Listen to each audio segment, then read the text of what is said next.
এই কৃষ্ণ বন্ধুরা, good morning. সবাই কী করছো? দেখো আজকে আমি কত ফুল পেয়েছি। এই দেখো বন্ধুরা, আমি ফুল তুলে নিয়ে এসেছি। দেখো আজকে সাদা ফুল আমি অনেক পেয়েছি বন্ধুরা। ভোরবেলা গিয়ে দেখো কত সাদা ফুল তুলে নিয়ে এসেছি।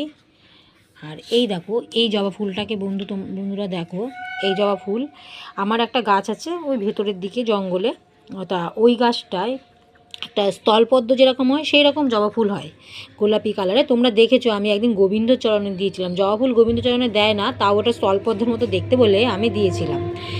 তা আজকে দেখি কি, এটা ওই গাছটা আমার 3 বছরের গাছ। ওই গাছটাতে ওরকমই ফুল হয়, গোলাপি কালারের স্থলপদ্মের মতো জবা ফুলটা হয়। কিন্তু বন্ধুরা আজকে দেখি হঠাৎ নিচের দিকে সাইড দিয়ে একটা ওই ডালি বেরিয়েছে, দুটো তিনটে, তার মধ্যে দেখি এইরকম একটা লাল কালারের জবা ফুল। আমি তো দেখি অবাক, আমি যে কী হলো, এই কালারের জবা ফুল উঠে হয়েছে, তো গোলাপি কালারের হয়। দেখে বন্ধুরা আমার এত ভালো লাগলো। এটা হয় অনেক গাছেই হয় 2 রকম ফুল 3 রকম ফুল শুনি আমি, আজ আমি নিজের বাড়িতে দেখছি, নিজের হাতে লাগানো গাছে এরকম একটা গাছে 2 রকম জবা ফুল। বন্ধুরা আমি খুব ভীষণ খুশি হয়েছি জানো বন্ধুরা।